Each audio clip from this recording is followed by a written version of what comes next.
डरावनी गुड़िया एक छोटे से कस्बे में, जहां दिन ढलते ही सन्नाटा उतर आता था, लोग रात को जल्दी अपने घरों के दरवाजे बंद कर लिया करते थे।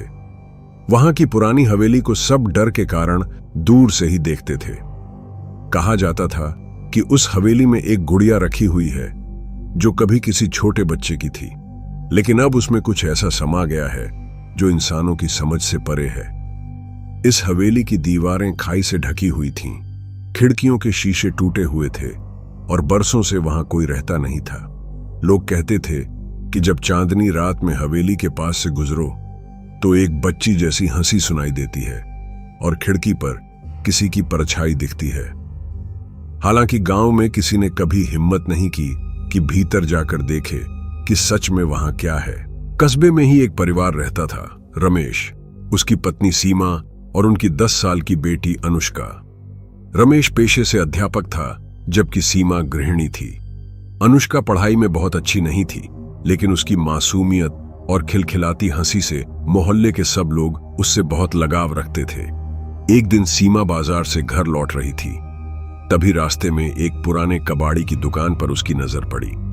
वहां लकड़ी की अलमारी में एक पुरानी गुड़िया रखी थी।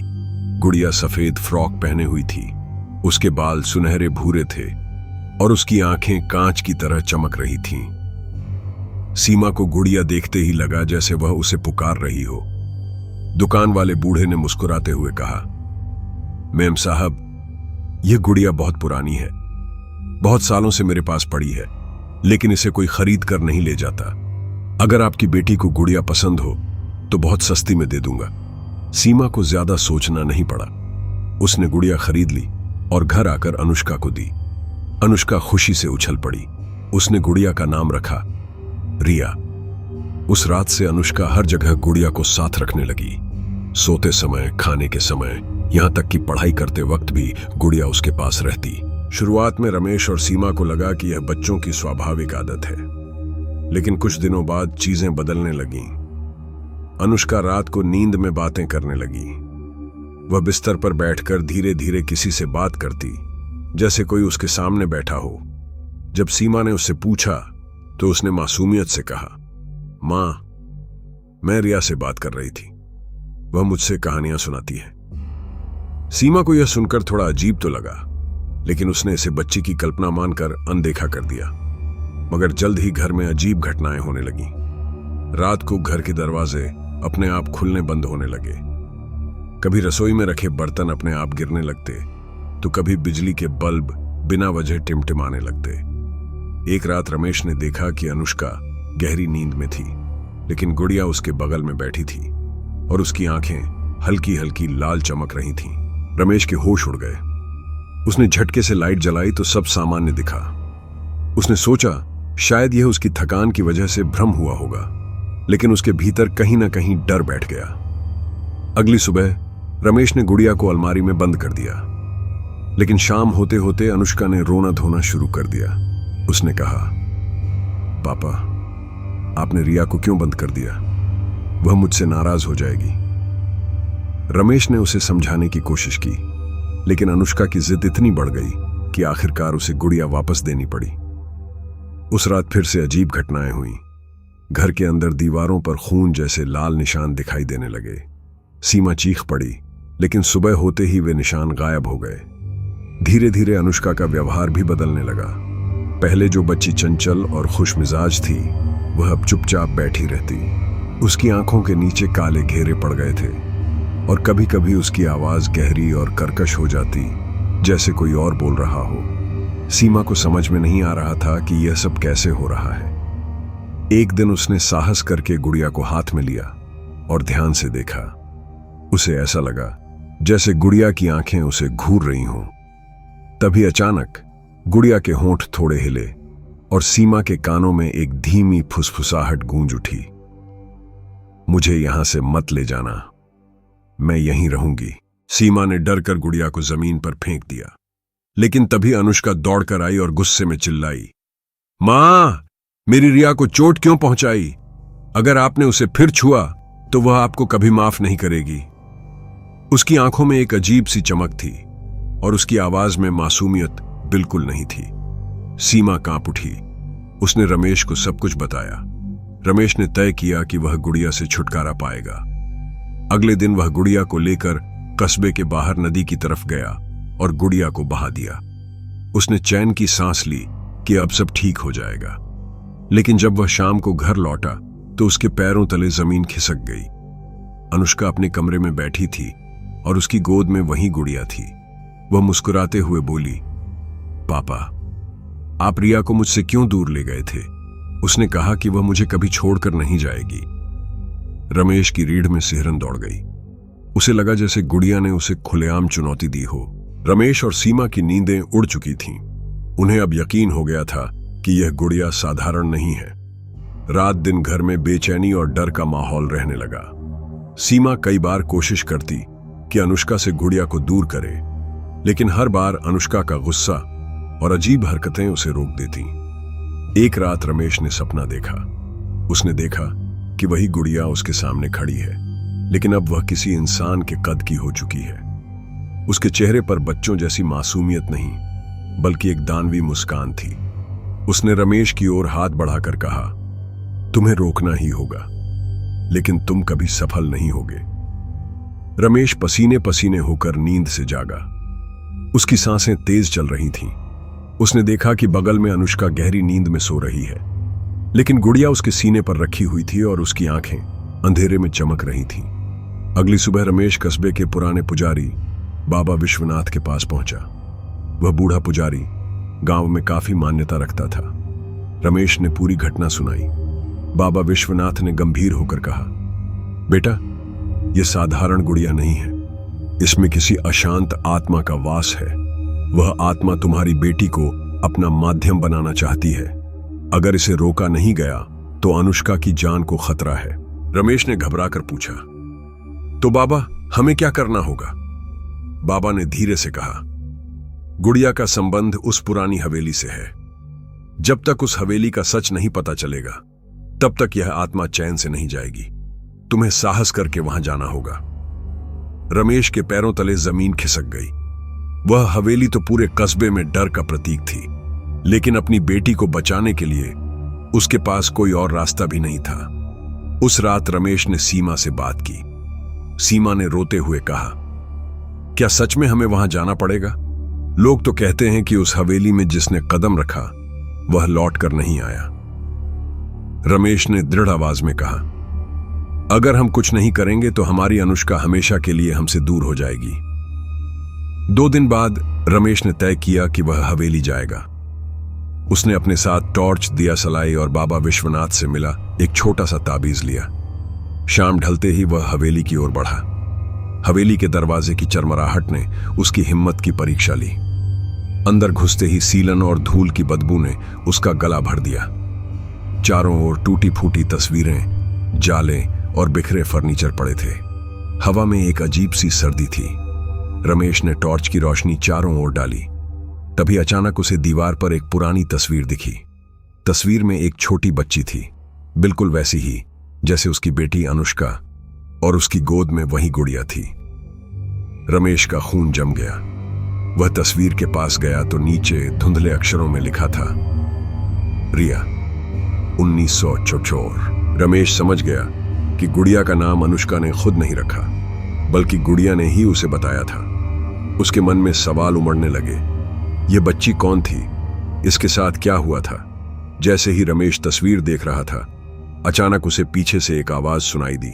वही हंसी, वही मासूम मगर डरावनी खिलखिलाहट। उसकी टॉर्च हिल गई और दीवारों पर परछाइयां कांपने लगीं। रमेश ने पलटकर देखा, लेकिन वहां कोई नहीं था। अचानक हवेली का एक कमरा अपने आप खुल गया।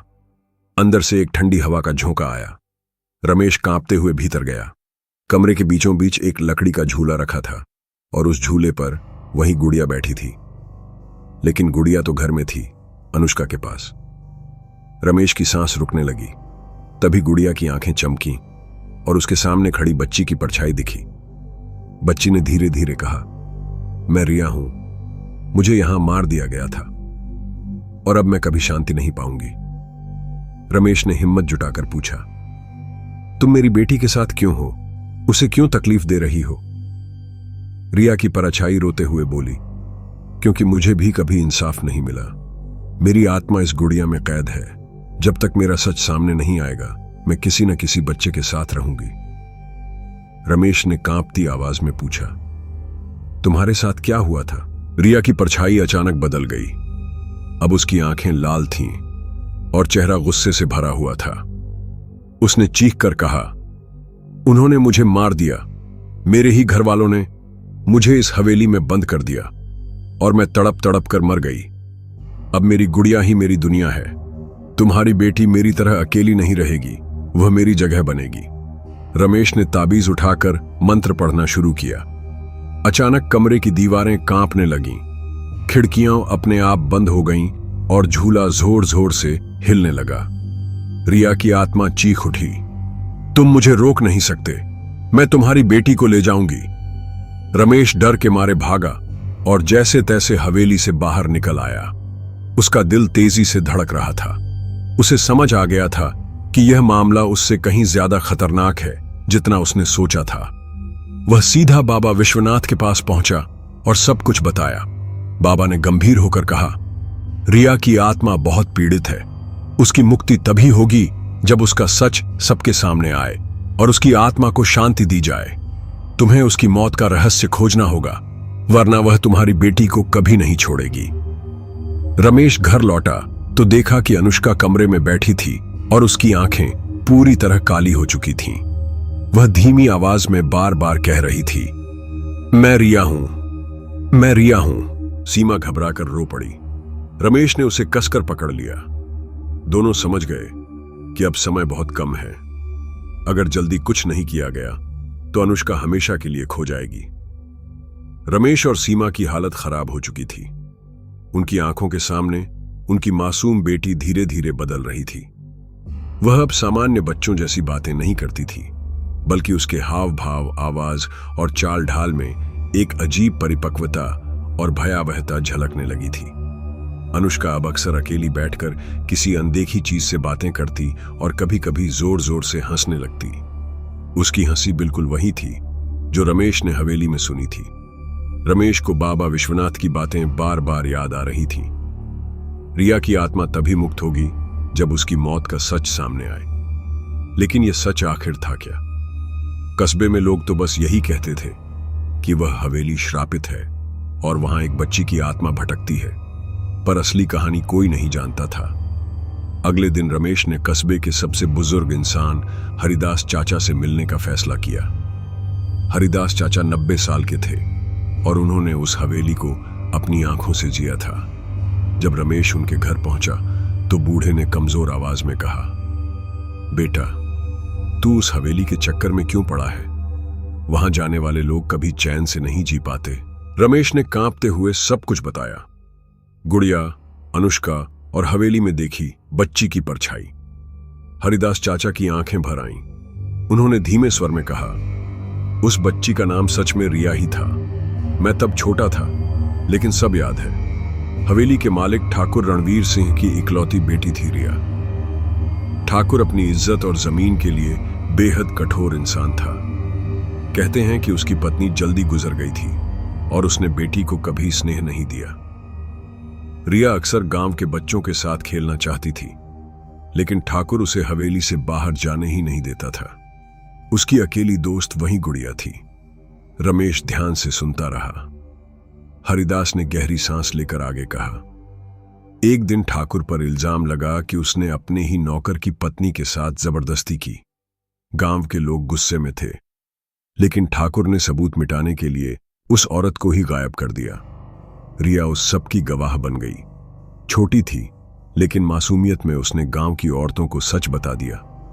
ठाकुर को डर था कि उसकी इज्जत मिट्टी में मिल जाएगी, इसलिए उसने अपनी ही बेटी को हवेली के एक कमरे में बंद कर दिया। वह बच्ची चीखती चिल्लाती रही, लेकिन किसी ने मदद नहीं की। धीरे धीरे भूख प्यास से वहीं उसकी मौत हो गई। उसके साथ वही गुड़िया भी थी। तब से उसकी आत्मा उसी गुड़िया में कैद हो गई। रमेश के शरीर में सिहरन दौड़ गई। उसे अब पूरा सच पता चल चुका था। उसने सोचा, अगर रिया की आत्मा को न्याय दिलाना है तो ठाकुर की करतूतों को उजागर करना होगा। लेकिन ठाकुर की हवेली तो अब वीरान थी और उसके वंशज भी कहीं और बस गए थे। रमेश ने तय किया कि वह हवेली में फिर से जाएगा और सबूत ढूंढेगा। उस रात जब वह घर लौटा तो देखा कि अनुष्का की हालत और बिगड़ चुकी थी। उसकी नजरों में मासूमियत की जगह गुस्सा था। उसने गहरी आवाज में कहा, पापा, अब मुझे रोकने की कोशिश मत करना। रिया तुम्हारी बेटी में समा चुकी है, अब वह कभी वापस नहीं आएगी। सीमा डर से कांपते हुए रोने लगी। रमेश ने उसका हाथ थामा और बोला, डर मत, मैं हमारी बेटी को वापस लाऊंगा। अगले दिन वह फिर हवेली पहुंचा। इस बार वह अकेला नहीं था, उसके साथ बाबा विश्वनाथ भी थे। उन्होंने हवेली के भीतर मंत्रोच्चारण शुरू किया और रमेश टॉर्च लेकर उस कमरे में गया जहां पिछली बार उसने रिया की परछाई देखी थी। कमरे में एक कोना था जहां जमीन थोड़ी ढंसी हुई लग रही थी। रमेश ने मिट्टी हटाई तो उसमें से एक छोटा लकड़ी का बक्सा निकला।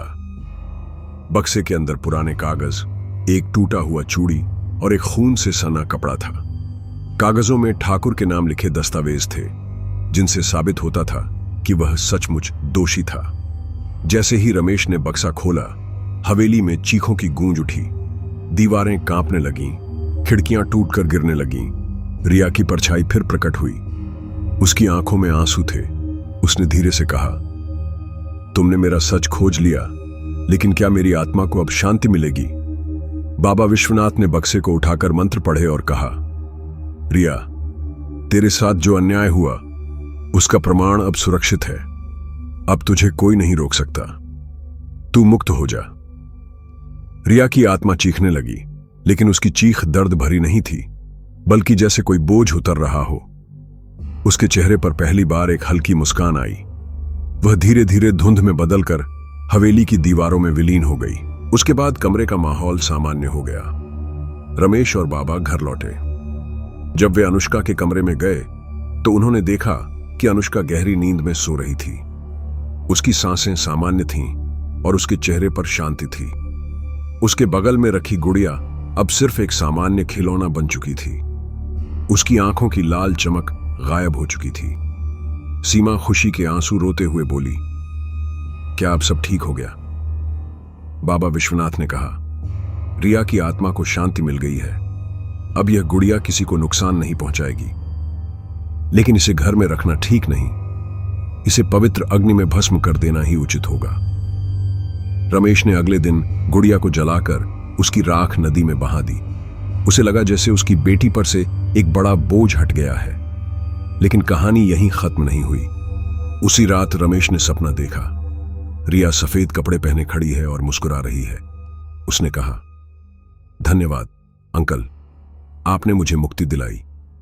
अब मैं अनुष्का को कभी परेशान नहीं करूंगी। लेकिन याद रखना, दुनिया में और भी बहुत सी आत्माएं हैं जिन्हें न्याय चाहिए। रमेश नींद से जागा तो उसके माथे पर पसीना था।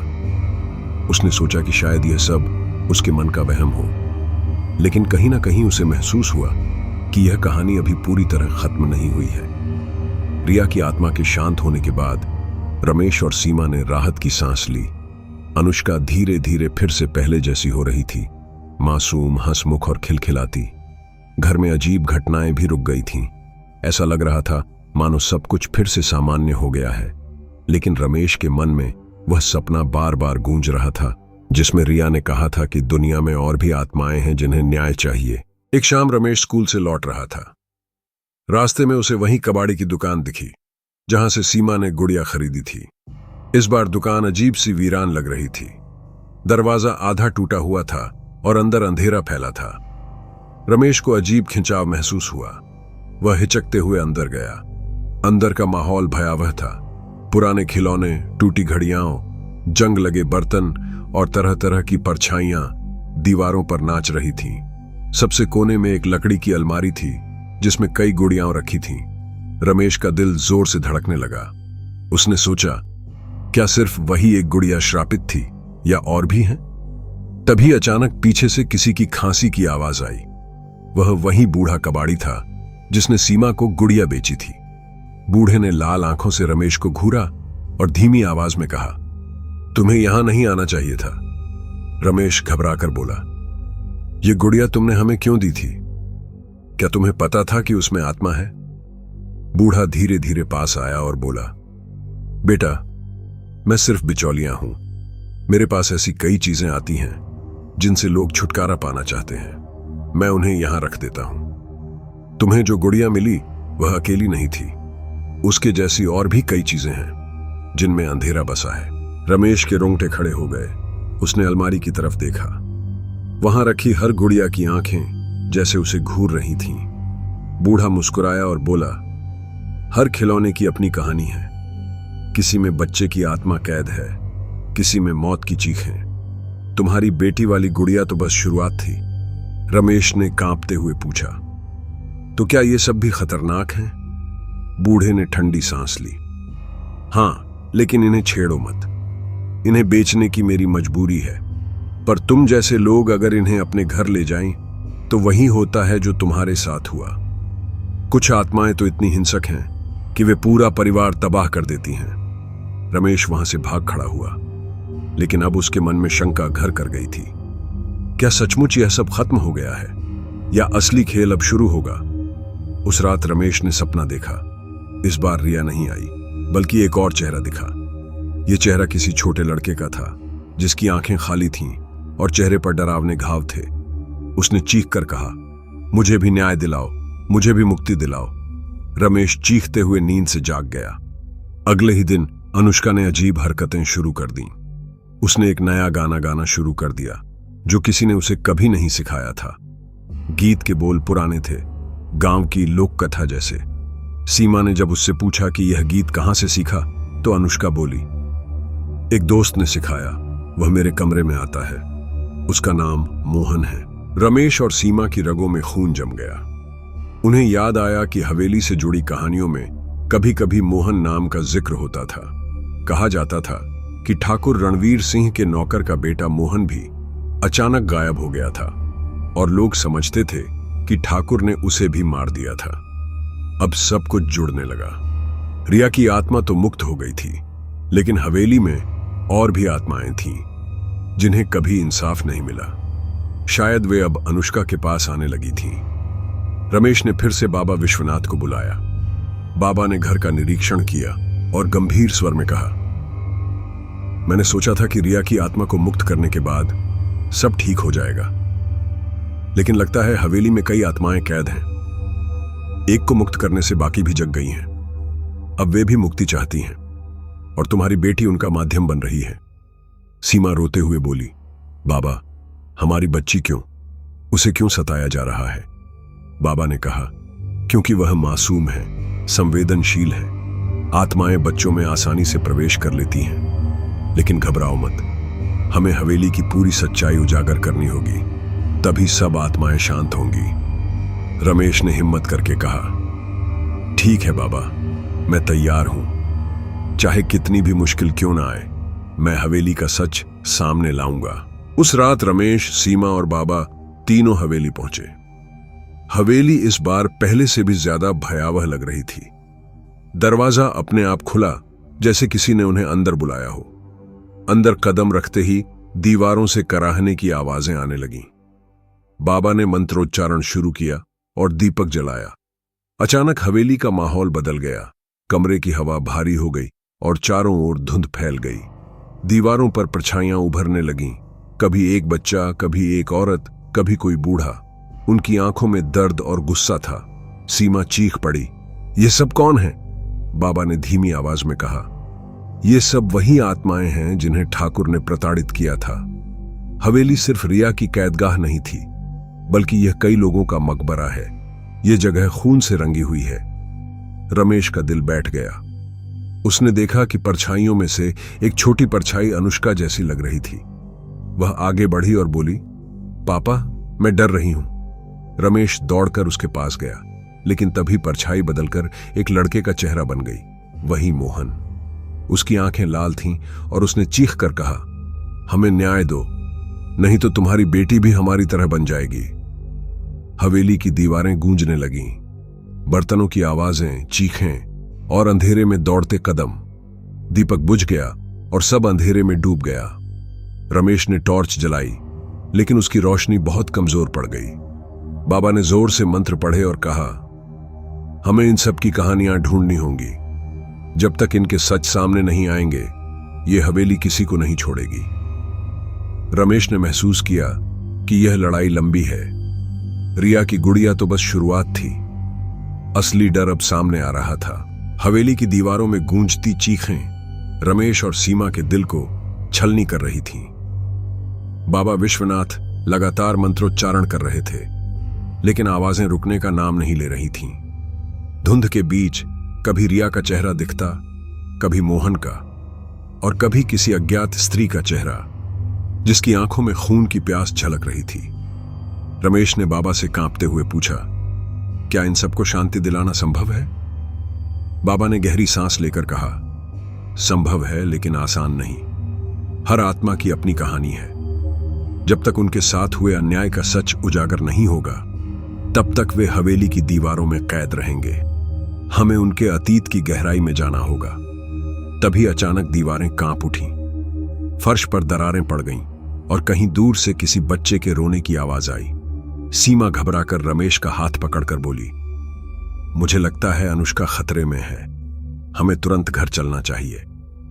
वे भागते हुए हवेली से बाहर निकले और घर पहुंचे। दरवाजा आधा खुला था, अंदर अंधेरा फैला था। जैसे ही उन्होंने कमरे में कदम रखा, देखा कि अनुष्का बिस्तर पर बैठी थी और उसकी आंखें पूरी तरह सफेद हो चुकी थीं। वह धीरे धीरे एक अजीब सी लोरी गा रही थी, जिसकी भाषा वे समझ नहीं पा रहे थे। सीमा रोते हुए बोली, अनुष्का, मेरी बच्ची। लेकिन अनुष्का ने अचानक अपनी नजरें उठाईं और गहरी आवाज में कहा, मैं अनुष्का नहीं हूं, मैं मोहन हूं। रमेश और सीमा के दिल दहल गए। बाबा ने तुरंत ताबीज निकाला और मंत्र पढ़ना शुरू किया। अनुष्का चीख उठी और कमरे की खिड़कियां अपने आप खुल बंद होने लगी। अलमारी का सामान गिरने लगा, जैसे कोई तूफान घर के अंदर उतर आया हो। बाबा ने जोर से कहा, मोहन, अगर सचमुच तू यहां है तो हमें बता कि तुझ पर क्या गुजरी, तभी हम तुझे शांति दिला पाएंगे। अनुष्का के शरीर में कंपन होने लगा, उसकी आंखों से आंसू बहने लगे। उसने बच्चों जैसी आवाज में कहा, मैं मोहन हूं, ठाकुर का नौकर मेरा पिता था। उसने ठाकुर की करतूतों का विरोध किया था, लेकिन ठाकुर ने मेरे पिता को पीट पीट कर मार डाला। मुझे हवेली के तहखाने में बंद कर दिया गया। मैं वहां भूख से मर गया। मेरी हड्डियां अब भी वहीं दबी हैं। मुझे इंसाफ दिलाओ। इतना कहकर अनुष्का जमीन पर गिर गई और बेहोश हो गई। रमेश के गले से आवाज नहीं निकली। सीमा ने बच्ची को उठाकर सीने से लगा लिया। बाबा गंभीर होकर बोले, अब साफ है कि हवेली सिर्फ एक बच्ची का मकबरा नहीं, बल्कि कई निर्दोष आत्माओं का कैद खाना है। हमें तहखाने तक जाना होगा और मोहन की हड्डियों को मुक्त करना होगा। अगले दिन रमेश, सीमा और बाबा ने तैयारी की। वे दीपक, ताबीज और कुछ लोहे के औजार लेकर हवेली पहुंचे। इस बार उनके साथ 2 और लोग थे, गांव के युवक श्याम और रघु, जो बहादुर माने जाते थे। हवेली में प्रवेश करते ही ठंडी हवा के झोंके ने उनका स्वागत किया। दीवारों से कराहने की आवाजें और जोरदार हो गईं। उन्होंने धीरे धीरे तहखाने का रास्ता खोजा। एक टूटी हुई सीढ़ी नीचे अंधेरे की ओर जाती थी। सबके कदम भारी हो गए। तहखाने में उतरते ही बदबू का तेज झोंका आया। वहां चारों तरफ टूटी चीजें, जाले और सड़ी गली गंध फैली थी। अचानक रमेश की टॉर्च की रोशनी एक कोने में पड़ी। वहां जमीन पर कुछ हड्डियां बिखरी हुई थीं। श्याम ने कांपती आवाज में कहा, ये तो इंसानी हड्डियां लग रही हैं। बाबा ने गंभीर होकर कहा, हां, यही मोहन की हड्डियां हैं। हमें इन्हें शांति से अग्नि में विलीन करना होगा। जैसे ही उन्होंने हड्डियां उठानी शुरू की, तहखाना गूंज उठा। दीवारों से खून टपकने लगा। छत से किसी के चिल्लाने की आवाज आई, उन्हें मत छुओ, वे मेरी कैद में रहेंगे। वह ठाकुर रणवीर सिंह की परछाई थी। उसकी आंखें जल रही थीं और वह भयंकर हंसी हंस रहा था। रमेश चीख उठा, तू मर चुका है, अब तेरा कोई अधिकार नहीं। ठाकुर की आत्मा गरजी, यह हवेली मेरी है, यहां की हर आत्मा मेरी है, कोई उन्हें नहीं ले जा सकता। बाबा ने जोर से मंत्र पढ़ना शुरू किया। दीवारें कांपने लगीं। ठाकुर की परछाई और भी भयानक रूप लेने लगी। उसकी आंखों से आग निकल रही थी। तभी मोहन की आत्मा प्रकट हुई। उसने रोते हुए कहा, पापा, मुझे आजाद करो, मुझे यहां से ले चलो। रमेश ने कांपते हाथों से हड्डियां उठाईं और बाबा को दी। बाबा ने दीपक जलाकर अग्नि में मंत्रोच्चारण के साथ हड्डियां अर्पित की। अचानक तहखाना तेज रोशनी से भर गया। मोहन की आत्मा मुस्कुराई और धीरे धीरे हवा में विलीन हो गई। लेकिन ठाकुर की आत्मा क्रोध से कांप उठी। उसने चीख कर कहा, तुमने मेरी कैद को तोड़ा है, अब तुम सबको इसकी कीमत चुकानी होगी। तहखाने की दीवारें टूटने लगीं, जमीन फटने लगी। सब लोग भागते भागते बाहर निकले। हवेली का पूरा ढांचा कांप रहा था। बाहर आकर सबने देखा कि हवेली की खिड़कियों से धुआं और आग जैसी लाल रोशनी निकल रही थी। ऐसा लग रहा था मानो अंदर कोई महाभारत चल रहा हो। बाबा ने भारी आवाज में कहा, ठाकुर की आत्मा अभी भी यहीं है और जब तक उसके सारे पापों का सच उजागर नहीं होता तब तक यह हवेली शांत नहीं होगी। यह लड़ाई अभी खत्म नहीं हुई है। रमेश ने अपनी बेटी की ओर देखा। अनुष्का होश में आ चुकी थी, लेकिन उसका चेहरा पीला पड़ा हुआ था। उसने धीमी आवाज में कहा, पापा, वो ठाकुर अब भी मुझे देख रहा है। रमेश ने उसे सीने से लगाया और मन ही मन कसम खाई, जब तक यह हवेली पूरी तरह मुक्त नहीं होगी मैं चैन से नहीं बैठूंगा। हवेली से बाहर निकलते समय सबके दिल जोर जोर से धड़क रहे थे। मोहन की आत्मा तो मुक्त हो गई थी, लेकिन ठाकुर रणवीर सिंह की आत्मा अब और भी प्रचंड होकर सामने आ चुकी थी। रमेश समझ गया था कि यह लड़ाई अब और खतरनाक होने वाली है। उस रात अनुष्का सो रही थी, मगर नींद में अचानक वह चीख उठी। उसकी आवाज इतनी भयानक थी कि पूरे मोहल्ले के लोग जाग गए। जब सीमा दौड़कर उसके कमरे में पहुंची तो देखा कि अनुष्का बिस्तर पर तड़प रही थी।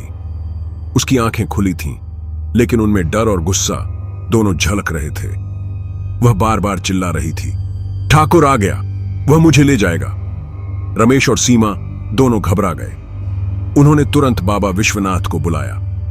बाबा ने आते ही अनुष्का के माथे पर ताबीज रखा और मंत्रोच्चारण शुरू किया। धीरे धीरे अनुष्का शांत हुई और गहरी नींद में चली गई। बाबा ने गंभीर स्वर में कहा, अब समय आ गया है कि हम ठाकुर की आत्मा से सीधा सामना करें। जब तक उसके पापों का सच पूरी तरह सामने नहीं आएगा तब तक वह इस हवेली और तुम्हारे परिवार को चैन से जीने नहीं देगा। रमेश ने दृढ़ आवाज में कहा, ठीक है बाबा, आप बताइए हमें क्या करना होगा। बाबा बोले, हमें हवेली के उन तहखानों तक जाना होगा जहां ठाकुर ने अपने पापों को दफनाया था। वहां और भी आत्माएं कैद हैं। जब तक सबको मुक्ति नहीं मिलेगी ठाकुर का प्रभाव बना रहेगा। अगली सुबह रमेश, सीमा, बाबा और गांव के युवक श्याम और रघु फिर से हवेली की ओर बढ़े। इस बार उन्होंने और भी तैयारी की थी। ताबीज, मंत्र लिखी पट्टिकाएं, पवित्र जल और दीपक। हवेली में प्रवेश करते ही वातावरण और भी भयावह हो गया। दीवारों से धुंध लटक रही थी, खिड़कियों से अजीब रोशनी निकल रही थी और अंदर का तापमान अचानक बहुत गिर गया था। ऐसा लग रहा था जैसे हवेली खुद जीवित हो और उनकी हर गतिविधि देख रही ही। वे तहखाने की सीढ़ियों से नीचे उतरे। नीचे पहुंचते ही सामने लंबा अंधेरा गलियारा था। दीवारों पर खून जैसे निशान बने थे और चारों ओर से कराहने की आवाजें आ रही थीं। रमेश ने कांपते हुए कहा, यह जगह तो नरक जैसी है। बाबा ने उत्तर दिया, हां, यह ठाकुर का नरक है, जहां उसने निर्दोषों को कैद कर रखा था। जैसे ही वे आगे बढ़े, अचानक एक कमरे का दरवाजा अपने आप खुल गया। अंदर एक बड़ी औरत की परछाई खड़ी थी। उसका चेहरा जला हुआ था और आंखों में दर्द झलक रहा था। उसने रोते हुए कहा, मुझे याद है, ठाकुर ने मुझे जिंदा जलाया था क्योंकि मैंने उसकी करतूतों का विरोध किया था। मेरी आत्मा आज तक यहीं कैद है। सीमा ने डरते हुए बाबा की ओर देखा। बाबा ने मंत्रोच्चारण शुरू किया और रमेश को कहा, इस औरत की हड्डियां ढूंढनी होंगी, तभी इसे मुक्ति मिलेगी। सब लोग कमरे के कोनों में खोजने लगे। अंततः एक कोने में राख और हड्डियों का ढेर मिला। जैसे ही उन्होंने दीपक जलाकर उन्हें पवित्र अग्नि दी, औरत की परछाई रोशनी में बदल गई और धीरे धीरे गायब हो गई। लेकिन तभी पूरे तहखाने में गूंज उठी ठाकुर की गड़गड़ाती आवाज, तुम सब मेरी हवेली में घुसकर मुझे चुनौती दे रहे हो? मैं किसी आत्मा को नहीं जाने दूंगा। अचानक अंधेरा और गहरा हो गया। गलियारे से तेज कदमों की आवाज आने लगी, जैसे कोई भारी शरीर उनकी ओर बढ़ रहा हो। टॉर्च की रोशनी दीवारों पर पड़ी तो वहां खून से लिखा था, यहां से भाग जाओ वरना मौत तय है। रघु डर कर पीछे हटने लगा, लेकिन बाबा ने उसे रोका। उन्होंने कहा, डरो मत, यह सिर्फ डराने का खेल है, लेकिन याद रखो ठाकुर की आत्मा बेहद शक्तिशाली है। वे लोग आगे बढ़े। अगले कमरे में उन्हें बच्चों की हंसी सुनाई दी। कमरे के बीचों बीच 4-5 छोटे छोटे खिलौने बिखरे थे, गेंद, लकड़ी की गाड़ी और कुछ गुड़ियां। अचानक उन सब खिलौनों की आंखें चमकने लगीं और वे अपने आप हिलने लगे। दीवार पर बच्चों की परछाइयां उभर आईं। एक बच्चा बोला, हमें भी इंसाफ चाहिए, ठाकुर ने हमें यहां मार डाला था, हमारी आत्माएं अब भी भटक रही हैं। सीमा रो पड़ी। वह बच्चों की परछाइयों को देखकर सहन नहीं कर पाई। रमेश के दिल पर भी गहरी चोट लगी। बाबा ने कहा, इनकी हड्डियां भी कहीं यहीं होंगी, हमें इन्हें मुक्त करना होगा। उन्होंने पूरे कमरे की तलाशी ली। जमीन खोदने पर वहां से छोटे छोटे कंकाल मिले। रमेश और श्याम ने कांपते हाथों से उन्हें बाहर निकाला।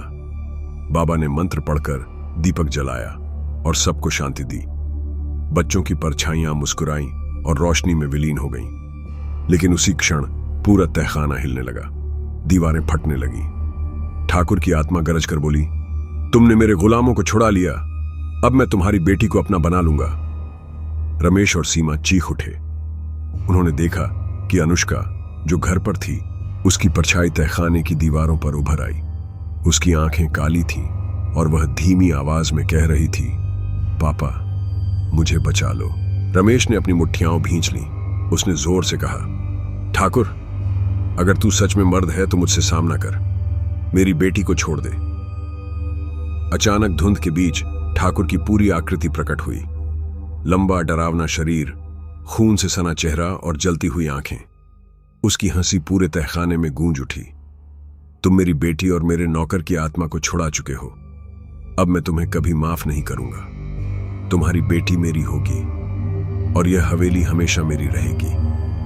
बाबा ने मंत्रोच्चारण और तेज किया। दीपक की लौ अचानक बहुत बड़ी हो गई। रमेश ने हिम्मत करके कहा, नहीं ठाकुर, अब यह हवेली तुम्हारी नहीं रही। यहां जिनकी आत्माएं कैद थीं, वे सब इंसाफ पाएंगी और तेरे पाप सबके सामने आएंगे। ठाकुर क्रोध से दहाड़ उठा। तहखाने की छत गिरने लगी। सब लोग जान बचाने के लिए बाहर की ओर भागे। पीछे ठाकुर की गूंजती हुई चीख सुनाई देती रही, तुम सबको मैं खत्म कर दूंगा। जब वे हवेली से बाहर निकले तो देखा कि पूरी इमारत हिल रही थी। खिड़कियों से धुआं और आग जैसी रोशनी निकल रही थी। ऐसा लग रहा था मानो हवेली अब जीवित हो और हर आत्मा उसमें तड़प रही हो। रमेश ने आकाश की ओर देखा और मन ही मन कहा, यह लड़ाई अभी खत्म नहीं हुई है। ठाकुर की आत्मा को शांत किए बिना हमें चैन नहीं मिलेगा। हवेली से बाहर निकलने के बाद भी रमेश और सीमा के दिल कांप रहे थे। ठाकुर रणवीर सिंह की आत्मा अब पूरी तरह प्रकट हो चुकी थी। मोहन और दूसरी आत्माओं को मुक्त करने के बाद उसकी शक्ति और भी भयंकर हो गई थी। बाबा विश्वनाथ जानते थे कि यह केवल शुरुआत थी। रात गहरी हो चुकी थी। घर लौटते ही रमेश ने देखा कि अनुष्का अपने बिस्तर पर बैठी थी, लेकिन उसकी आंखों में वही काली चमक थी। उसने धीमी आवाज में कहा, पापा, ठाकुर यहीं है, वह मेरे कमरे में खड़ा है। रमेश और सीमा के रोंगटे खड़े हो गए। उन्होंने इधर उधर देखा, लेकिन वहां कुछ नहीं था। तभी कमरे के कोने से गहरी हंसी सुनाई दी। हवा का झोंका आया और दीपक बुझ गया। पूरा कमरा अंधेरे में डूब गया। बाबा ने तुरंत मंत्रोच्चारण शुरू किया और ताबीज को जलाकर कमरे में रखा। धीरे धीरे अंधेरा हटने लगा, मगर अनुष्का का चेहरा पीला पड़ चुका था। उसने कांपते हुए कहा, वह कह रहा है कि मुझे हमेशा के लिए अपने पास ले जाएगा। सीमा ने बेटी को गले से लगाया और रो पड़ी। बाबा ने गंभीर स्वर में कहा, समय कम है। ठाकुर की आत्मा जितनी देर जीवित आत्माओं से जुड़ी रहेगी, उतनी ही शक्तिशाली होती जाएगी। हमें उसकी असली मौत का सच जानना होगा, तभी उसका अंत संभव है। अगले दिन वे सब फिर हवेली की ओर बढ़े। इस बार उनके साथ गांव के कुछ बुजुर्ग भी थे। सब लोग मिलकर तहखाने के और अंदर तक पहुंचे। वहां उन्हें एक बड़ा लोहे का दरवाजा मिला जो जंग से भरा हुआ था।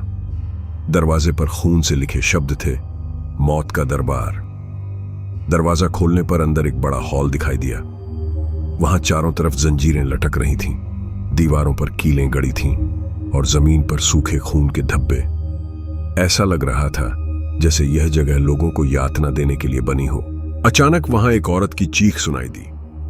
सबने मुड़कर देखा। एक औरत की आत्मा दीवार से बंधी हुई थी। उसके गले पर गहरे घाव थे। उसने रोते हुए कहा, ठाकुर ने मुझे अपनी हवस का शिकार बनाया और जब मैंने विरोध किया तो मेरा गला काट दिया। मेरी आत्मा तब से यहां बंधी हुई है। सीमा की आंखों से आंसू बह निकले। उसने कहा, हे भगवान, इस हवेली में कितनी आत्माएं कैद हैं। बाबा ने गहरी सांस ली और बोले, ठाकुर के पापों की कोई सीमा नहीं थी। हर आत्मा को शांति दिलाना ही हमारा धर्म है। उन्होंने दीवार के पास खोजबीन की। एक जगह जमीन खोदने पर उस औरत का कंकाल मिला। मंत्रोच्चारण और दीपक की अग्नि से उसे मुक्त किया गया। वह औरत आकाश की ओर उठते हुए बोली, धन्यवाद, अब मैं आजाद हूं। जैसे ही उसकी आत्मा मुक्त हुई, हॉल की दीवारें हिलने लगीं। ठाकुर की गूंजती आवाजें सुनाई दी, तुम सब मेरी हवेली को वीरान कर रहे हो। ये सब मेरी आत्माएं हैं, मैं उन्हें कभी जाने नहीं दूंगा। अचानक चारों तरफ से जंजीरें टूटकर हवा में उड़ने लगीं।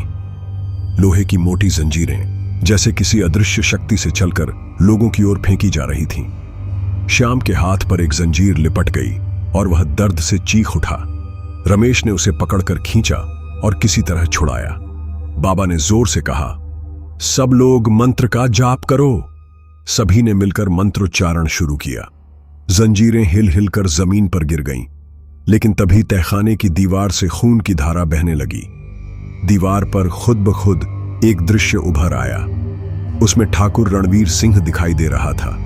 वह कई लोगों को जंजीरों में बांधकर यातना दे रहा था।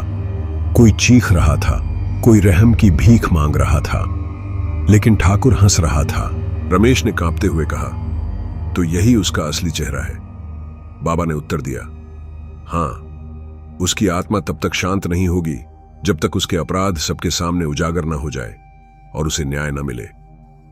अचानक दीवार से वही लाल धुंध उठी और ठाकुर की आत्मा सामने आ गई। उसकी आंखों में भयंकर आग थी। उसने दहाड़कर कहा, तुम सब मुझे रोक नहीं सकते। यह हवेली मेरी है और तुम्हारी बेटी अब मेरी होगी। वह तेजी से अनुष्का की ओर बढ़ा। अनुष्का चीख उठी। रमेश उसके सामने खड़ा हो गया और बोला, अगर तुझे लेना है तो पहले मुझे मारना होगा। ठाकुर की आत्मा हंसी और बोली, तू मेरा क्या बिगाड़ेगा इंसान, मैं अमर हूं। तभी बाबा ने अपने थैले से एक पुराना ग्रंथ निकाला। उन्होंने कहा, नहीं ठाकुर, तू अमर नहीं है। तेरी मौत का रहस्य इसी ग्रंथ में लिखा है। तूने अपने ही परिवार के खून से हवेली को लाल किया था और जब तक तेरे खून का सच सामने नहीं आएगा तेरी आत्मा भटकती रहेगी। ठाकुर का चेहरा विकृत हो गया। उसने चीख कर कहा, चुप, कोई मेरे अतीत के बारे में नहीं जान सकता। बाबा ने ग्रंथ खोलकर पढ़ना शुरू किया। उसमें लिखा था कि ठाकुर ने न केवल गांव वालों को सताया बल्कि अपने छोटे भाई और उसकी पत्नी को भी मारकर तहखाने में दफना दिया था ताकि हवेली और जमीन पर उसका कब्जा रहे। जैसे ही यह सच सबके सामने आया, तहखाने में हाहाकार मच गया। जमीन फट गई और उसमें से दो परछाइयां निकली, ठाकुर का भाई और उसकी पत्नी। उन्होंने गुस्से से कहा, रणवीर, तूने हमें धोखा दिया था, अब तुझे शांति नहीं मिलेगी। ठाकुर की आत्मा दहाड़ उठी और उन पर झपटी। पूरा तहखाना हिलने लगा। आग की लपटें उठीं। सब लोग जान बचाने के लिए भागने लगे। रमेश ने अनुष्का को गोद में उठाया और बाहर की ओर दौड़ा। बाबा जोर जोर से मंत्र पढ़ रहे थे। उन्होंने कहा, रुको, यही सही समय है। अगर हम अभी ठाकुर की आत्मा को बांध लें तो हमेशा के लिए उसका अंत हो जाएगा। उन्होंने जमीन पर पवित्र चक्र बनाया और उसमें दीपक रखे। रमेश और श्याम ने मिलकर उसे जलाया। ठाकुर की आत्मा उस चक्र के भीतर खींचने लगी। वह चीख चीख कर बाहर निकलने की कोशिश कर रहा था। उसकी आंखों से आग की लपटें निकल रही थीं। नहीं, यह हवेली मेरी है, मैं कभी हार नहीं मानूंगा। लेकिन बाबा ने मंत्रोच्चारण और तेज कर दिया। ठाकुर की आत्मा धीरे धीरे चक्र में कैद होने लगी। उसकी चीखें हवेली की दीवारों को हिला रही थीं। तभी अचानक चक्र की रोशनी बहुत तेज हो गई। ठाकुर की आत्मा जोर से चीखकर धुएं में बदल गई और धीरे धीरे गायब हो गई। सब लोग थककर जमीन पर बैठ गए। हवा में एक अजीब सी शांति थी, मगर बाबा का चेहरा अभी भी गंभीर था। उन्होंने कहा, ठाकुर की आत्मा कमजोर जरूर हुई है, लेकिन पूरी तरह नष्ट नहीं हुई। उसका अंत तब होगा जब हवेली की आखिरी सच्चाई सामने आएगी। रमेश ने बेटी की ओर देखा। अनुष्का पहली बार शांत दिख रही थी, लेकिन उसके होंठ कांप रहे थे। उसने धीरे से कहा, पापा, अब भी कोई हमें देख रहा है? रात लंबी थी, मगर नींद किसी की भी आंखों में नहीं आई। रमेश, सीमा और अनुष्का घर लौट चुके थे। श्याम और रघु भी उनके साथ थे। सब थक कर चूर हो चुके थे, लेकिन डर अभी भी जिंदा था। हवेली से लौटते समय जो सन्नाटा उनके साथ आया था, वह अब घर की दीवारों पर छाया था। अनुष्का बिस्तर पर लेटी थी, मगर उसकी आंखें खुली थीं। वह दीवार की ओर देख रही थी, जैसे कोई वहां खड़ा हो। सीमा ने उसका माथा सहलाते हुए कहा, सो जा बेटा, अब सब ठीक है। अनुष्का ने धीमी आवाज में कहा, नहीं मां, वह अब भी मुझे देख रहा है। वह खिड़की के बाहर खड़ा है। रमेश ने तुरंत खिड़की खोली और बाहर झांका। अंधेरे में कुछ भी नहीं था, बस ठंडी हवा बह रही थी। मगर उसी पल उसे लगा जैसे किसी ने उसके कंधे पर हाथ रखा हो। उसने पलटकर देखा, मगर वहां कोई नहीं था। बाबा विश्वनाथ ने सबको बुलाकर कहा, तुम सबको लग रहा है कि ठाकुर खत्म हो गया है, लेकिन सच्चाई यह है कि वह अभी भी हवेली से बंधा हुआ है। उसकी शक्ति कम हुई है, मगर वह पूरी तरह मिटा नहीं। और जब तक वह हवेली की जड़ से नष्ट नहीं होता, तब तक यह आतंक चलता रहेगा। रमेश ने पूछा, तो हमें क्या करना होगा बाबा? बाबा ने कहा, हमें हवेली की असली जड़ तक पहुंचना होगा, वहां जहां ठाकुर ने अपनी आत्मा को बांधा है। यह कोई साधारण जगह नहीं है, यह वह कोना है जहां उसका असली पाप दफन है। सब लोग चुप हो गए। कमरे में अजीब सन्नाटा छा गया। सुबह होते ही वे फिर से हवेली की ओर बढ़े। इस बार गांव के कुछ और लोग भी उनके साथ हो लिए। सबको अब हवेली का सच जानने की बेचैनी थी। रास्ते भर लोग डरते डरते फुसफुसा रहे थे कि शायद हवेली अब खुद को जला दे या किसी को निगल ले। हवेली के पास पहुंचते ही सबने देखा कि उसकी दीवारों पर नए दरारें उभर आई थीं। खिड़कियों से धुआं और राख गिर रही थी। ऐसा लग रहा था कि हवेली खुद टूटने के कगार पर है, मगर फिर भी उसमें एक अदृश्य शक्ति धड़क रही थी। वे तहखाने में उतरे। पिछली रात का पवित्र चक्र अब राख में बदल चुका था, लेकिन हवा में अभी भी मंत्रों की गूंज थी। बाबा ने कहा, यहां से हमें और गहराई में जाना होगा। हवेली का सबसे अंधेरा हिस्सा अब तक किसी ने नहीं देखा। वहीं छिपा है ठाकुर का असली राज। वे एक लंबे गलियारे में पहुंचे। गलियारे के अंत में लोहे का बड़ा दरवाजा था। उस पर अजीब सी आकृतियां खुदी थीं, सांप, बिच्छू और विकृत चेहरे। दरवाजे को छूते ही रमेश के हाथ पर जलन हुई। बाबा ने पवित्र जल छिड़का और मंत्र पढ़ा। दरवाजा धीरे धीरे खुल गया। अंदर का दृश्य देख सब सन्न रह गए। यह एक विशाल कक्ष था। बीचों बीच एक बड़ा सा सिंहासन रखा था, जिस पर खून के धब्बे थे। चारों ओर दीवारों पर खोपड़ियां जड़ी थीं। फर्श पर कई जगह काले निशान थे, जैसे यहां बलि दी गई हो। सीमा कांपते हुए बोली, हे भगवान, यह जगह नरक से भी भयानक है। तभी सिंहासन पर धुंध जमा होने लगी। धीरे धीरे ठाकुर की आत्मा प्रकट हुई। उसका चेहरा पहले से भी भयानक था। उसने गूंजती आवाज में कहा, तुम सब बार बार मेरी नींद क्यों तोड़ते हो? यह हवेली मेरी है और अब तुम्हारी बेटी मेरी होगी। अनुष्का बाबा के पीछे छिप गई। रमेश ने गुस्से में कहा, ठाकुर, तूने जितने भी पाप किए हैं, आज सबका हिसाब होगा। तू इंसान कहलाने के लायक नहीं था। ठाकुर जोर से हंसा। उसकी हंसी ने कक्ष की दीवारें हिला दी। तुम इंसान क्या समझते हो? मैंने मौत को जीत लिया है। जब तक यह हवेली खड़ी है, मैं भी खड़ा रहूंगा। बाबा ने पवित्र ग्रंथ खोला। उसमें लिखा था कि ठाकुर ने अपने खून से हवेली की नींव में काला यज्ञ किया था। उसने दर्जनों मासूमों की बलि देकर अपनी आत्मा को हवेली की दीवारों से बांध दिया था। तभी से यह हवेली उसकी आत्मा का घर बन गई थी। बाबा ने कहा, उस यज्ञ की आग को बुझाना होगा। जब तक हवेली की नींव से रक्त की छाया साफ नहीं होगी, तब तक ठाकुर की आत्मा भटकेगी। रमेश और श्याम ने जमीन खोदनी शुरू की। कुछ देर बाद उन्हें नीचे से पुराने बर्तन और हड्डियां मिली। उनमें सूखे खून के धब्बे थे। सीमा कांप उठी। जैसे ही बर्तन बाहर निकाले गए, ठाकुर की आत्मा चीख पड़ी, नहीं, यह मेरी शक्ति का आधार है, इसे छूने की हिम्मत मत करना। उसकी परछाई ने जोर से हमला किया। हवेली हिलने लगी, खोपड़ियां दीवारों से गिरने लगी, लेकिन बाबा लगातार मंत्र पढ़ते रहे। उन्होंने पवित्र जल उन बर्तनों पर छिड़क दिया। बर्तन टूट गए और उनसे धुआं और खून की गंध निकलने लगी। तभी तहखाने में कैद आत्माएं एक एक करके प्रकट होने लगीं। बच्चे, औरतें, बूढ़े, सबके चेहरे पर दर्द और गुस्सा था। वे सब ठाकुर की ओर बढ़े। उन्होंने एक साथ कहा, तूने हमें यातना दी, लेकिन अब तेरा अंत है।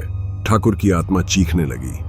वह भागने की कोशिश करने लगा, मगर आत्माओं ने उसे घेर लिया। उसकी आंखों की आग बुझने लगी। उसका शरीर धुएं में बदल रहा था। रमेश ने अनुष्का को कसकर पकड़ लिया। सीमा रोते हुए मंत्र दोहरा रही थी।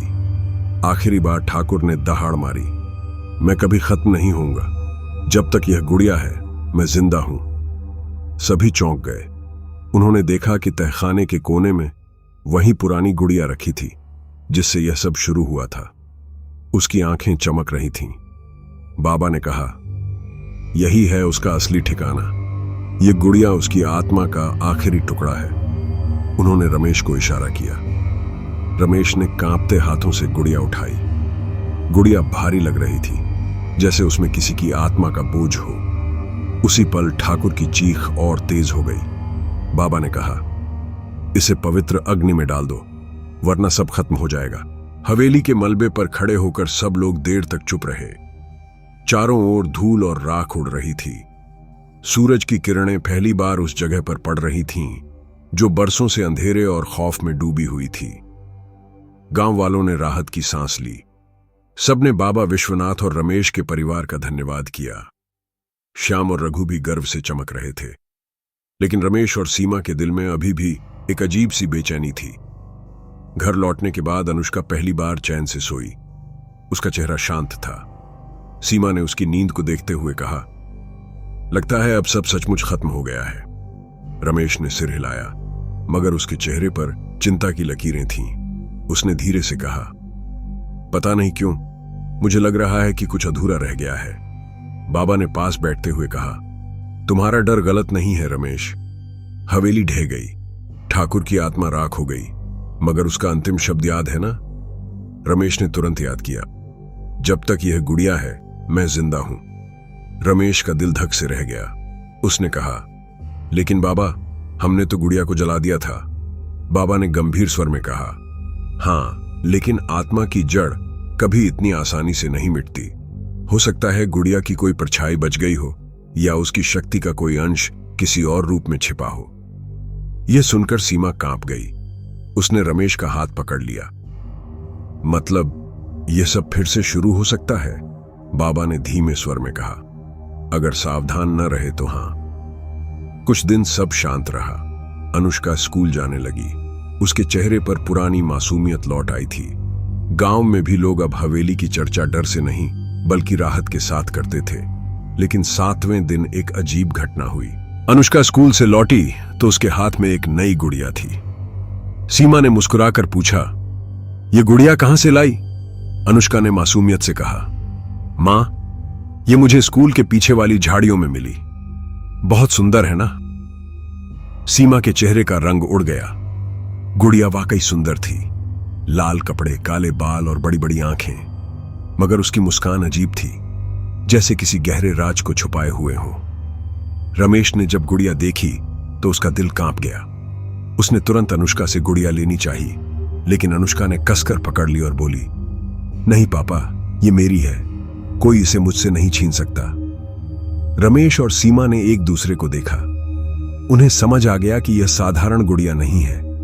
उस रात घर में अजीब घटनाएं शुरू हुईं। अलमारी अपने आप खुल बंद होने लगी, बर्तनों की आवाजें आने लगी, और सबसे डरावनी बात, अनुष्का नींद में वही पुरानी लोरी गाने लगी जिसे सुनकर सबके रोंगटे खड़े हो जाते थे। बाबा को बुलाया गया। उन्होंने गुड़िया को देखकर गहरी सांस ली और बोले, मैंने सोचा था कि सब खत्म हो गया, लेकिन ठाकुर की आत्मा का अंश इस गुड़िया में समा गया है। यह उसकी आखिरी चाल है। जब तक इस गुड़िया को सही तरीके से नष्ट नहीं किया जाएगा, उसका साया बना रहेगा। रमेश ने गुस्से में कहा, तो चलिए अभी इसे आग में डाल देते हैं। बाबा ने सिर हिलाकर कहा, नहीं रमेश, इस बार आग काफी नहीं होगी। इस गुड़िया में आत्मा का बंधन और गहरा है। इसे पवित्र भूमि पर ले जाकर विशेष अनुष्ठान करना होगा, तभी यह खत्म होगी। सीमा ने घबराकर पूछा, लेकिन अगर तब तक ठाकुर की आत्मा ने हमारी बेटी को पूरी तरह अपने वश में कर लिया तो? बाबा ने दृढ़ आवाज में कहा, इसीलिए हमें तुरंत चलना होगा। अगली सुबह सब लोग पास के पुराने मंदिर पहुंचे। यह मंदिर पहाड़ी के ऊपर था और कहा जाता था कि यहां देवी शक्ति का वास है। बाबा ने गुड़िया को वेदी पर रखा और अनुष्ठान शुरू किया। मंत्रोच्चारण होते ही गुड़िया की आंखें चमकने लगीं। वह हिलने लगी। अचानक उसमें से आवाज आई, तुम सब मुझे खत्म नहीं कर सकते, मैं हमेशा रहूंगा। गांव वाले डर कर पीछे हट गए। गुड़िया के कपड़े अपने आप जलने लगे। उसमें से धुआं और राख निकल रही थी। अनुष्का अचानक जोर जोर से कांपने लगी। उसकी आंखें फिर सफेद हो गईं। वह चीख उठी, पापा मत करो, मैं मर जाऊंगी। रमेश का दिल टूट गया। उसने बेटी की ओर देखा, मगर बाबा ने जोर से कहा, रमेश ये छल है, ये तेरी बेटी नहीं, ठाकुर की आवाज है। अगर तू अब डगमगाया तो सब खत्म हो जाएगा। रमेश ने आंखें बंद की और पूरी ताकत से मंत्र दोहराने लगा। सीमा भी आंसू बहाते हुए उसके साथ खड़ी हो गई। अचानक गुड़िया आग की लपटों में घिर गई। उसकी चीखें इतनी भयानक थीं कि मंदिर की दीवारें हिल उठीं। फिर एक विस्फोट हुआ और गुड़िया राख में बदल गई। अनुष्का जमीन पर गिर पड़ी और बेहोश हो गई। कुछ पल बाद उसने आंखें खोलीं। उसकी आंखों में अब कोई अजीब चमक नहीं थी। वह मासूम आवाज में बोली, मां, पापा, क्या सब खत्म हो गया? बाबा ने थकी हुई आवाज में कहा, हां बेटी, अब सचमुच सब खत्म हो गया। ठाकुर की आत्मा हमेशा के लिए नष्ट हो गई है। गांव वालों ने खुशी से जयकार की। मंदिर की घंटियां अपने आप बजने लगीं। आसमान साफ था और ठंडी हवा बह रही थी। रमेश ने अनुष्का को सीने से लगाया और पहली बार उसके दिल को सुकून मिला। लेकिन मंदिर की राख में जहां गुड़िया जली थी, एक छोटी सी काली मोती जैसी चीज चमक रही थी। किसी ने ध्यान नहीं दिया, मगर हवा का एक झोंका उसे उठाकर दूर ले गए। मंदिर में सब लोग खुश थे। ठाकुर की आत्मा का आतंक मिट चुका था। हवेली ढह गई थी और गुड़िया राख में बदल चुकी थी। अनुष्का अब बिल्कुल सामान्य लग रही थी। उसकी हंसी और मासूमियत लौट आई थी। गांव धीरे धीरे फिर से जीवन से भरने लगा। लोग खेतों में काम करने लगे, बच्चे खेलों में मस्त हो गए। हवेली की ओर अब कोई जाने की हिम्मत नहीं करता था, क्योंकि वहां अब सिर्फ मलबा और राख थी। लेकिन उसी राख में छिपी वह छोटी सी काली मोती जैसी वस्तु हवा के साथ उड़कर गांव से दूर जंगल के बीच पहुंची। जंगल के बीच एक पुराना कुआं था। लोग कहते थे कि वह कुआं कभी तांत्रिकों के प्रयोग का स्थान था। वही मोती धीरे धीरे हवा से गिरकर उस कुएं में चला गया। पानी की लहरें उठीं और कुआं एक अजीब गूंज से भर गया। गांव में शांति और भय की परछाई। रमेश और सीमा अब भी पूरी तरह निश्चिंत नहीं थे। रात को कई बार उन्हें ऐसा लगता जैसे कोई परछाई खिड़की से झांक रही हो। सीमा ने कहा, रमेश, क्या सचमुच सब खत्म हो गया है? मुझे तो कभी कभी अब भी अजीब सपने आते हैं। रमेश ने उसे ढांढस बंधाया। हां सीमा, अब कोई डर नहीं। बाबा ने कहा है ना कि सब समाप्त हो चुका है। लेकिन रमेश के भीतर कहीं ना कहीं एक डर बाकी था। ठाकुर की आखिरी चीख, गुड़िया का छल और अनुष्का की अचानक बदलती आवाज, ये सब उसे भूलने नहीं दे रहे थे। अनुष्का और उसके नए सपने। कुछ दिनों बाद अनुष्का ने कहना शुरू किया कि उसे हर रात एक ही सपना आता है। पापा, मैं एक कुएं के पास खड़ी होती हूं। कुएं से कोई मुझे बुलाता है। आवाज कहती है, अनुष्का आओ, मेरा साथ दो। रमेश और सीमा ने एक दूसरे को देखा। उनके चेहरों पर चिंता गहरी हो गई। बाबा को बुलाया गया। उन्होंने ध्यान लगाया और कहा, यह कोई साधारण सपना नहीं है।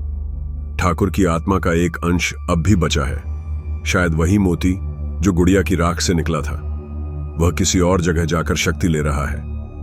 सीमा घबराकर बोली, तो हमें क्या करना होगा? बाबा ने उत्तर दिया, हमें उस जगह को ढूंढना होगा जहां से अनुष्का को आवाज आ रही है। यह सपना दरअसल बुलावा है, और अगर समय रहते हमने इसे रोका नहीं तो ठाकुर की आत्मा फिर से जन्म ले सकती है। कुएं की ओर यात्रा। अगली सुबह रमेश, सीमा, अनुष्का, श्याम, रघु और बाबा जंगल की ओर निकल पड़े। अनुष्का रास्ता दिखा रही थी, क्योंकि उसे सपनों में सब कुछ साफ दिखाई देता था। काफी देर भटकने के बाद वे उस पुराने कुएं तक पहुंचे। कुआं गहरा और काई से भरा था। उसके चारों ओर अजीब सी ठंडी हवा बह रही थी। पेड़ पौधे भी यहां अंधेरे और सूखे से भरे थे। जैसे ही अनुष्का कुएं के पास गई, पानी से गूंजती आवाज आई, अनुष्का, तू मेरी है, तू मुझे पूरा करेगी। अनुष्का कांप गई और पीछे हटने लगी। सीमा ने उसे कसकर पकड़ लिया। बाबा ने मंत्र पढ़ना शुरू किया। उन्होंने कुएं में पवित्र जल डाला, लेकिन पानी उबलने लगा और अचानक वही काला मोती सतह पर तैरकर बाहर आ गया। मोती जमीन पर गिरा और लुढ़कते हुए चमकने लगा। उसमें से धुआं निकला और धीरे धीरे एक आकृति बनने लगी। वह आकृति कोई और नहीं बल्कि ठाकुर की परछाई थी, लेकिन इस बार उसका चेहरा और भी विकृत था। उसने दहाड़ते हुए कहा, तुमने सोचा था मैं खत्म हो गया? नहीं, मैं मौत से भी गहरा हूं। जब तक यह मोती है, मैं हूं। संघर्ष की नई शुरुआत। रमेश और श्याम ने डंडे उठाए और मोती पर वार करने लगे, लेकिन हर वार धुएं में घुसकर गायब हो जाता। ठाकुर की परछाई हंस रही थी। तुम इंसान मेरी शक्ति को नहीं समझ सकते, मैं अब और भी मजबूत हूं। बाबा ने कहा, हमें इस मोती को नष्ट करना होगा, यही उसका असली आधार है। उन्होंने एक विशेष यंत्र निकाला जो धातु और पवित्र मंत्रों से बना था। वह यंत्र मोती को पकड़ने के लिए तैयार किया गया था। जैसे ही बाबा ने यंत्र को मोती के पास लाया, ठाकुर चीखा, नहीं, ये मेरा हृदय है, इसे मत छूना। कुआं हिलने लगा, पेड़ गिरने लगे और आकाश में काले बादल उमड़ने लगे। निर्णायक पल। रमेश ने साहस करके बाबा से यंत्र लिया और पूरे बल से मोती को पकड़ लिया। मोती जलता हुआ लग रहा था, मगर रमेश ने हाथ नहीं छोड़ा। उस पल ठाकुर की परछाई रमेश की ओर झपटी। तू मुझे नहीं हरा सकता रमेश, मैं तेरे खून में समा जाऊंगा। सीमा चीख उठी, रमेश छोड़ मत ना। अनुष्का रोते हुए बोली, पापा प्लीज मुझे मत छोड़ना। रमेश ने पूरी ताकत लगाई और मोती को यंत्र में कैद कर दिया। अचानक तेज प्रकाश फैला और ठाकुर की परछाई दर्द से कराहती हुई गायब हो गई। मोती यंत्र में बंद होकर धीरे धीरे राख में बदल गया। अंत या शुरुआत। कुआं शांत हो गया, आसमान साफ हो गया, हवा फिर से सामान्य हो गई। बाबा ने गहरी सांस लेते हुए कहा, अब ठाकुर की आत्मा सचमुच खत्म हो गई। उसकी शक्ति का अंतिम अंश भी मिट गया है। गांव वाले जो दूर से यह सब देख रहे थे, खुशी से चिल्ला उठे। रमेश ने अनुष्का को गले लगाया। उसने पहली बार पूरी तरह सुरक्षित महसूस किया। लेकिन जैसे ही सब लौटने लगे, कुएं की गहराई से हल्की सी फुसफुसाहट आई, अंधेरा कभी खत्म नहीं होता, मैं फिर लौटूंगा। सबने सुना या नहीं, यह कोई नहीं जान पाया, मगर हवा में फिर वही ठंडक थी जिसने सबके दिलों में हल्का सा डर जगा दिया। गांव लौटने के बाद सबने राहत की सांस ली। जिस कुएं से आवाज आ रही थी वह अब शांत था। काला मोती राख बन चुका था और बाबा ने उसे पवित्र भूमि में दबा दिया था। लोग सोचने लगे कि अब सचमुच सब खत्म हो गया है। दिन बीतते गए। अनुष्का फिर से स्कूल जाने लगी। सीमा घर के कामों में लगी रहती और रमेश खेतों में मेहनत करने लगा। लेकिन रमेश के दिल में एक सवाल बार बार उठता, क्या सचमुच अंधेरा खत्म हो गया है? कभी कभी रात को उसे सपनों में वही हवेली दिखाई देती। मलबे के बीच से कोई हाथ बाहर निकलने की कोशिश करता, आंखें लाल चमकती और वही आवाज गूंजती, अंधेरा कभी खत्म नहीं होता। रमेश अक्सर यह सपना देखकर जाग जाता, पसीने से तरबतर। सीमा कहती, डर छोड़ दो रमेश, सब खत्म हो गया, हमें अपनी जिंदगी पर ध्यान देना चाहिए। रमेश सिर हिलाता, लेकिन उसके भीतर बेचैनी कम न होती। अनुष्का की अजीब हरकतें,